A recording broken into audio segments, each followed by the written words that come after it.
विजय तिलक।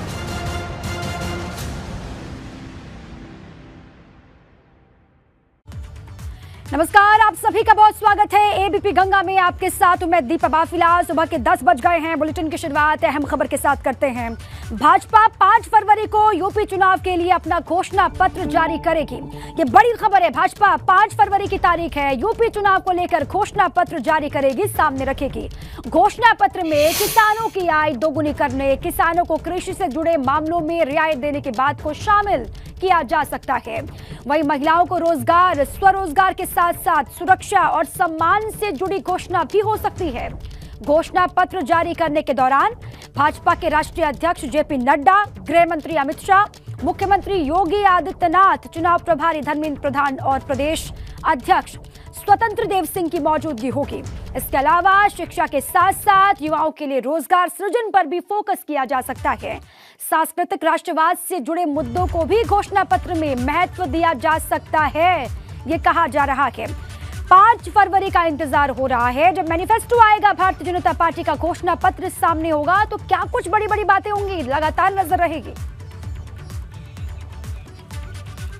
अब चले इसी पर शैलेश अरोड़ा मेरे साथ जुड़ चुके हैं लखनऊ से, उन्हीं के पास आपको लिए चलते हैं। शैलेश, 5 तारीख जब घोषणा पत्र सामने होगा भारतीय जनता पार्टी का, किसान, रोजगार, महिला, ये वो तमाम मुद्दे हैं, महिला सुरक्षा, इन तमाम मसलों को लेकर हमने देखा 5 सालों में जो बहस हुई इसी के इर्द गिर्द घूमती रही। अपोजिशन ने भी इसको लेकर कई सवाल खड़े किए। अब इन्हीं बिंदुओं पर फोकस बीजेपी का रहने वाला है। बिल्कुल निश्चित रूप से दीपा, अगर आप देखें तो जिस तरह से पिछले 5 साल की बात करें तो 2017 में जो संकल्प पत्र आया था और उसके बाद भारतीय जनता पार्टी आगे बढ़ी थी, उसके बाद आज 5 साल की जब उपलब्धियों की बात भारतीय जनता पार्टी करती है तो उसमें बात करती है रोजगार देने की, उसमें बात करती है महिलाओं के लिए जो काम किया गया है, उसमें बात करती है युवाओं के लिए जो काम किया गया है, इसी के ऊपर। और इस बार का जो घोषणा पत्र होगा उसमें भी इन्हीं सेक्टर्स पर प्राथमिकता के आधार पर तरजीह देते हुए घोषणा पत्र को तैयार किया गया है। एक 10 सदस्यीय समिति का गठन किया था भारतीय जनता पार्टी ने, जो वरिष्ठ मंत्री हैं सुरेश खन्ना, उनकी अध्यक्षता में, जिसमें वो चेयरमैन थे और बृजलाल को उपाध्यक्ष बनाया गया था। इसके अलावा अगर बात करें भाजपा सांसद रीता बहुगुणा जोशी, राज्य मंत्री अतुल गर्ग, ये तमाम उसमें सदस्य भी शामिल थे। और इस कमेटी ने कई बैठकें की, उसके बाद अपने घोषणा पत्र को तैयार किया था। एक बैठक दिल्ली में भी हुई थी और उसके बाद सोशल माने दिसंबर में ही ये घोषणा पत्र पूरा तैयार कर लिया गया था। लेकिन उसके बाद कुछ और जगह जगह पर जो पार्टी के नेता वो गए, कुछ समूहों से मुलाकात की, व्यापारी वर्ग, युवा, सबसे मुलाकात की, विश्वविद्यालयों में गए और उसके बाद उनके सुझाव लिए गए और इस पूरे घोषणा पत्र को तैयार किया गया। अब इस घोषणा पत्र को जनता के सामने लाया जाएगा। और अगर बात करें, देखिए कांग्रेस जो है उसने अपने घोषणा पत्र को लेकर एक एक करके प्रियंका गांधी ने घोषणाएं की पहले, और उसके बाद उन्होंने महिलाओं का एक घोषणा पत्र अलग जारी किया, युवाओं को लेकर अभी एक भर्ती विधान जारी किया है, उनका समग्र घोषणा पत्र आना बाकी है। अगर बात करें समाजवादी पार्टी की, वो भी एक एक करके अपने पत्ते खोलती जा रही है, चाहे वो 300 यूनिट फ्री बिजली का वादा हो या जो बाकी किसानों को लेकर वादे किए गए हैं। लेकिन भारतीय जनता पार्टी का जो काम करने का तरीका है वो बाकियों से अलग है। अगर आप उस तरीके को देखें तो अभी तक एक भी पत्ता भारतीय जनता पार्टी ने नहीं खोला है कि क्या करेंगे। लेकिन अब जब 5 तारीख को वो अपना घोषणा पत्र जारी करेंगे तो एक एक करके वो सारी चीजें सामने होंगी जो उन्होंने अपने संकल्प पत्र में आगामी घोषणा पत्र के लिए शामिल की है, जिसमें किसानों पर फोकस होना बिल्कुल निश्चित मानिए। इससे पहले 2017 की जब हम बात करते हैं, सरकार आई थी, उसने एक वादा किया था किसानों की कर्ज माफी का, और सरकार दावा करती है कि उसने 36,000 करोड़ रुपए का कर्ज माफ किया 87 लाख किसानों का। इसके बाद अगर हम देखते हैं तो इस बार भी किसानों पर फोकस है, जो आय दोगुनी करने की बात है। बिल्कुल शैलेश, और इन्हीं मुद्दों को लेकर खूब फजीयत भी हुई है सरकार की। हमने देखा विपक्ष ने बहुत घेरा है इन्हीं मसलों को लेकर। अब 5 साल का हिसाब किताब तो लगातार सरकार दे रही है, लेकिन आने वाले 5 सालों के लिए विजन क्या होगा वो भी सामने रखा जाएगा, और जनता उसको किस रूप में लेती है ये अपने आप में अहम हो जाता है। बहुत शुक्रिया आपका पूरी जानकारी के लिए। 5 तारीख का इंतजार रहेगा। और अब आगे बढ़ते हैं, बात पीएम मोदी के मिशन 473 की।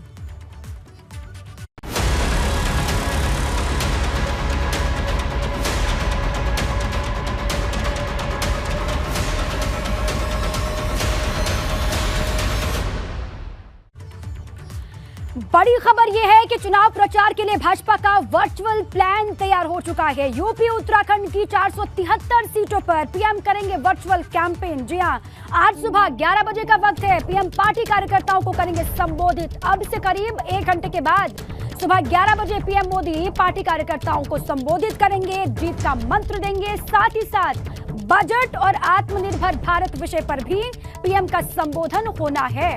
और पीएम के कार्यक्रम को लेकर यूपी उत्तराखंड में खास तैयारियां की गई हैं। उत्तराखंड और यूपी की भाजपा ने पूरी तैयारी कर ली है। कैसे कैसे पीएम का संबोधन अलग अलग हिस्सों में लोगों को सुनाना है, जो पीएम का मैसेज है वो आम लोगों तक कैसे पहुंचे, इसके लिए पूरी तैयारी कर ली गई है। पूरा प्लान बन गया है बीजेपी की तरफ से। चुनाव प्रचार के लिए भाजपा का वर्चुअल प्लान देखिए। कोविड की वजह से फिजिकल रैलीज नहीं हो पा रही हैं, अलग अलग हिस्सों में जाकर के खुद प्रचार प्रसार जनसभा नहीं कर पा रहे हैं तमाम दिग्गज, और उसी फहरिस्त में वर्चुअल जो प्लान आगे बढ़ रहा है वो आप देखिए। यूपी उत्तराखंड की 473 सीटों पर पीएम करेंगे वर्चुअल कैंपेन और पीएम पार्टी के कार्यकर्ताओं को संबोधित करेंगे। क्या कुछ बातें उनकी तरफ से कही जाती हैं वो अपने आप में अहम होगा। आपसे करीब एक घंटे के बाद 11 बजे पीएम पार्टी कार्यकर्ताओं को संबोधित करते हुए हम आपको सुनाएंगे। अब चले इसी पर अलग अलग हिस्सों से जानकारी आप तक पहुंचाने के लिए वाराणसी से नीतीश मेरे साथ जुड़े हुए हैं, प्रयागराज से मोहम्मद मोइन मेरे साथ है, कानपुर से रतीश त्रिवेदी मेरे साथ है। सबसे पहले रुक करते हैं पीएम मोदी के संसदीय क्षेत्र वाराणसी का, वहां से नीतीश पांडे आप तक हाल पहुंचाएंगे। नीतीश, वहां पर क्या तैयारी है, कैसे कैसे आम लोगों को सुनाया जाएगा पीएम का संबोधन, और कार्यकर्ताओं को किस तरीके से पीएम आज जीत का मंत्र देंगे वो भी जरा बताएं। कुल 500 लोगों को एक जगह बुलाने की व्यवस्था है और 8 विधानसभाओं में ये कार्यक्रम है। 8 विधानसभाओं की बात कर ले तो प्रत्येक बूथ पर भी कार्यक्रम रखा गया है। मुख्य स्थान इस वक्त जो कई हैं उनमें से एक हमारे सामने है। आप देखिए, इस वक्त हम कैंट विधानसभा के शगुनलान का जो परिसर है वहाँ पर हम मौजूद हैं और यहाँ पर ये LED स्क्रीन लगाई गई है। इसके साथ ही जो कार्यकर्ता हैं वो इस लान में पहुँचने लगे हैं और इस बार जो आयोजन है जिसमें साफ तौर पर आप देखिए कि आत्मनिर्भर अर्थव्यवस्था, माननीय प्रधानमंत्री जी का उद्बोधन, यानी आज जो प्रधानमंत्री उद्बोधन करने वाले हैं उसे लेकर कार्यकर्ता उत्साहित हैं। लेकिन सोच क्या रहे हैं, अरविंद जी से जान लेते हैं किस तरह का उत्साह और आज यहाँ पर जिस तरह से कार्यक्रम हो रहा है तो उम्मीदें कितनी। देखिए, जब से रैलियों सभाओं पर रोक लगी है तो ये वर्चुअल संबोधन हो रहा है यशस्वी प्रधानमंत्री नरेंद्र मोदी जी का। अभी इसके पूर्व में भी कल परसों भी उनका संबोधन रहा तमाम विधानसभा क्षेत्रों के कार्यकर्ताओं के साथ। तो हम सब बहुत उत्साहित हैं और सबसे बड़ी बात यह है कि ये पॉकेट के रूप में हर विधानसभा क्षेत्र के कार्यकर्ताओं, बूथ कार्यकर्ताओं और तमाम लोगों के साथ ये जो आत्मनिर्भर अर्थव्यवस्था पर, क्योंकि कोरोना काल में आत्मनिर्भर ये एक जो शब्द निकाला अपने यशस्वी प्रधानमंत्री नरेंद्र मोदी जी ने, उसका एक बड़ा इम्पैक्ट पड़ा है, बड़ा इफेक्ट पड़ा है पूरे देश पर। और आज उसी पर हम सब सुनने के लिए उनको उत्साहित हैं और पूरी कोरोना गाइडलाइन के साथ हम सब यहाँ इकट्ठा हो रहे हैं। तमाम पदाधिकारी और जो क्षेत्रीय जनता है वो इकट्ठा हो रही है। आप देख सकते हैं कि पूरी कोरोना गाइडलाइन के अनुसार, जैसा कि हमारे यशस्वी प्रधानमंत्री नरेंद्र मोदी जी ने कहा है कि कोरोना अभी समाप्त नहीं हुआ है, उसकी गाइडलाइन के अनुसार आप सब इस सभाओं में शामिल होइए।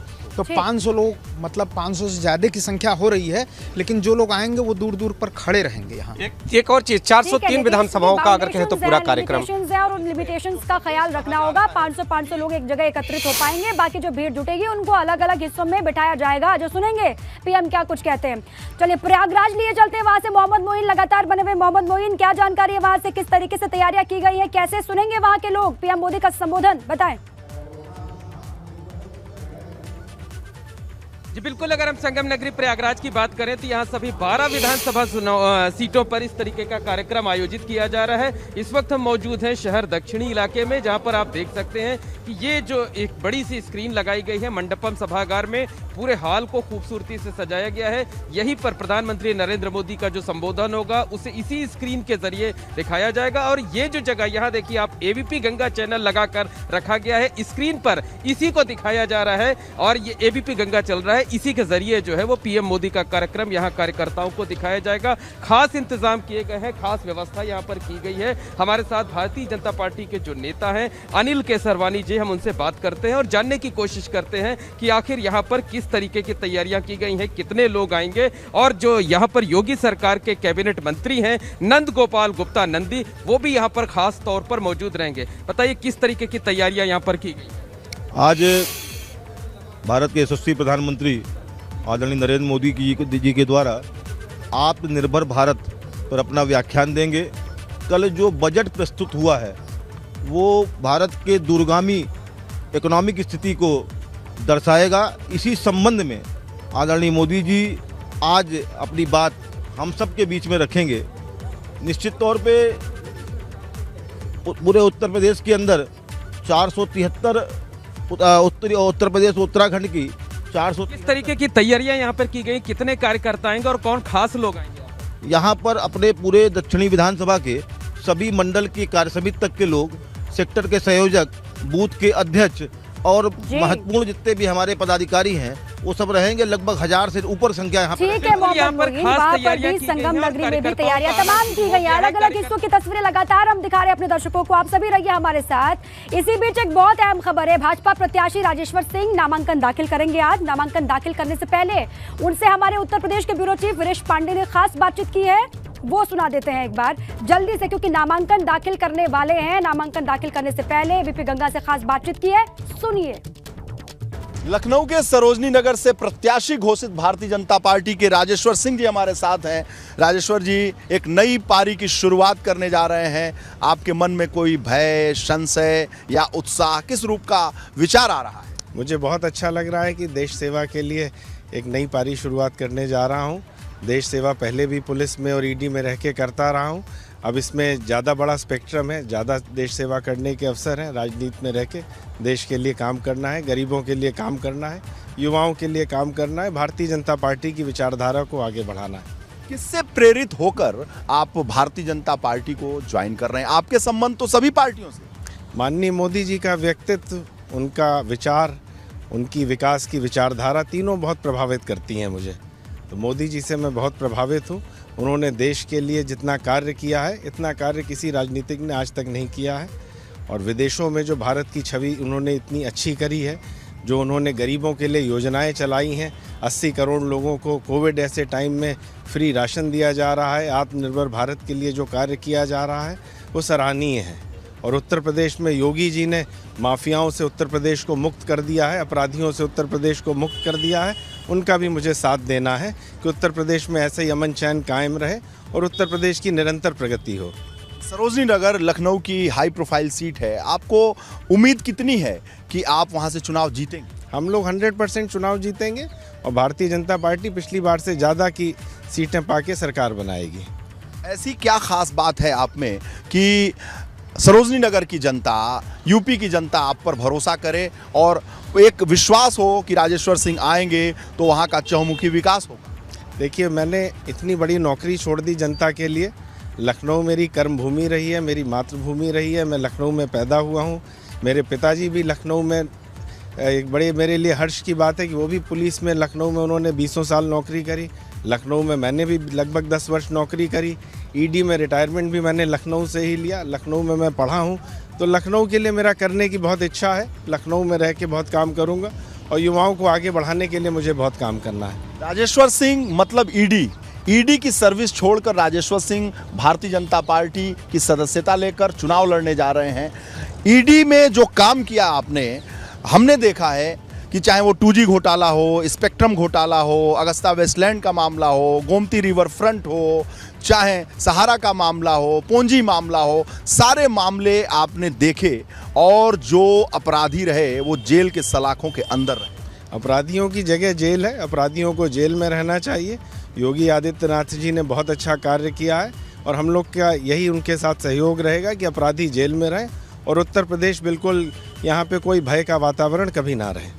राजेश्वर जी, आप चुनाव जीत रहे हैं तो आप भारतीय जनता पार्टी की सरकार बन रही है, तो मंत्रिमंडल में शामिल होना चाहेंगे? नहीं, ये पार्टी का निर्णय रहेगा इसमें। राजेश्वर जी, आप नामांकन कब दाखिल करेंगे? मैं कल नामांकन करूँगा। कल करूँगा। बहुत बहुत शुभकामनाएं आपको। राजेश्वर सिंह, ईडी के पूर्व अधिकारी, भारतीय जनता पार्टी ज्वाइन करने के बाद कल नामांकन दाखिल करेंगे। सरोजनी नगर 403 विधानसभा क्षेत्र में सबसे महत्वपूर्ण सीट, सबसे विवादित सीट और सबसे ऐसी सीट जिस पर न केवल भाजपा बल्कि समाजवादी पार्टी के मुखिया की निगाह भी लगी हुई है। तो राजेश्वर सिंह को आप सुन रहे थे। सरोजनी नगर की सीट बेहद हॉट सीट है, वहीं से इनको प्रत्याशी बनाया गया है। कल ये नामांकन दाखिल करने वाले हैं, लेकिन उससे पहले उन्होंने एबीपी गंगा से खास बातचीत की, वो हमने आपको सुना दिया। एक बार फिर से बात कर लेते हैं पीएम मोदी के मिशन 473 की। अलग अलग हिस्सों से हमारे सहयोगी लगातार बने हुए हैं, कहां पर कैसे वो पीएम मोदी का संबोधन सुनेंगे। देखिए, कानपुर से रतीश हमारे साथ है, मथुरा से नितिन हमारे साथ लगातार बने हुए हैं, इसके अलावा वाराणसी से नीतीश पांडे हमारे साथ हैं, प्रयागराज से मोहम्मद मोइन भी लगातार हैं, जो आपको पल पल की जानकारी दे रहे हैं कि वहां पर किस तरीके की तैयारी की गई है। और 11 बजे, ठीक 11 बजे कैसे पीएम मोदी का संबोधन वो सुनेंगे, इस पर लगातार हम बने हुए हैं, जानकारी आगे भी आप तक पहुंचाएंगे। मोदी के मिशन 473 की बात करेंगे, लेकिन उससे पहले समाजवादी पार्टी की बात कर लेते हैं, गठबंधन की बात कर लेते हैं। बड़ी खबर है, आज जयंत चौधरी के साथ विजय रथ पर सवार होंगे अखिलेश यादव। शामली से गाजियाबाद तक अखिलेश जयंत करेंगे जनसंपर्क। पश्चिमी यूपी में जयंत अखिलेश लगातार एक्टिव है, जनसंपर्क कर रहे हैं। शामली में संयुक्त प्रेस कॉन्फ्रेंस भी दोनों एक साथ करेंगे, दोनों ही दिग्गज एक साथ प्रेस कॉन्फ्रेंस करते हुए दिखाई देंगे। बड़ी खबर है, समाजवादी पार्टी के प्रमुख अखिलेश यादव और आरएलडी के अध्यक्ष जयंत चौधरी एक साथ दिखाई देंगे विजय रथ पर सवार होते हुए। बड़ी खबर है, अब पश्चिमी उत्तर प्रदेश पर लगातार जोर है अखिलेश और जयंत का। अखिलेश और जयंत का पश्चिमी पथ आसान दिखाई नहीं दे रहा। सपा रालोद का संयुक्त चुनाव प्रचार लगातार जोर पकड़ रहा है। अखिलेश जयंत एक साथ रोड शो भी करेंगे। शामली से गाजियाबाद दौड़ेगा विजय रथ, अखिलेश और जयंत का एक साथ। शामली में सुबह 11 बजे शुरू होगी रथ यात्रा और प्रेस कॉन्फ्रेंस करेंगे जयंत चौधरी और साथ में अखिलेश यादव। गाजियाबाद के लोनी तक ये विजय रथ यात्रा उनकी आगे बढ़ेगी और फिर शाम को 5 बजे का वक्त है, दिल्ली सहारनपुर रोड पर एक बैठक भी होनी है। उस बैठक में क्या होता है, क्या निकल करके बाहर आता है, उस पर भी लगातार नजर होगी। लेकिन सबसे पहले जो पीसी होनी है संयुक्त, उसमें क्या कुछ कहा जाता है अखिलेश और जयंत की तरफ से, उस पर भी लगातार नजर होगी। शामली में सुबह 11 बजे का वक्त बताया जा रहा है जब प्रेस कॉन्फ्रेंस होगी। तो पश्चिमी उत्तर प्रदेश का रण लगातार चुनौतीपूर्ण होता हुआ दिखाई दे रहा है दोनों ही दलों के लिए। एक तरफ गठबंधन और दूसरी तरफ है भारतीय जनता पार्टी। शामली का सियासी समीकरण क्या है वो भी आपको हम समझा दें। शामली में 3 विधानसभा की सीटें हैं। शामली सदर सीट सबसे ज्यादा हॉट सीट है और शामली सदर से भाजपा के तेजेंद्र निर्माण विधायक हैं। आरएलडी से भाजपा को यहां पर कड़ी टक्कर मिल रही है, चुनौती मिल रही है। गन्ने की पैदावार शामली की पहचान है और गन्ना भुगतान का मसला किसान लगातार उठा रहे हैं। शामली में चीनी मिलों की बड़ी तादाद है। गन्ना किसानों का भुगतान सबसे बड़ा मुद्दा है पश्चिमी उत्तर प्रदेश में, या फिर शामली में आप कह लीजिए। और रूठे हुए किसानों को किस तरीके से मना लिया जाएगा, लगातार नजर रहेगी। एक और बड़ी खबर आपको बता दें, अब आपको दिखाते हैं चंदौली की तस्वीर। चंदौली में एक युवक का ऐसा वीडियो सामने आया है जिसे देखकर आप यही कहेंगे कि उसे कानून का खौफ बिल्कुल नहीं है। जी हां, चंदौली में एक युवक ने पिस्टल लहराने का वीडियो सोशल मीडिया पर अपलोड किया और देखते ही देखते वो वीडियो सोशल मीडिया पर वायरल हो गया। हालांकि अब पुलिस ने युवक को जेल भेज दिया। इज्जत नहीं करते हैं, डरते हैं सब। पर डर की यही दिक्कत है कि कभी भी खत्म हो सकता है।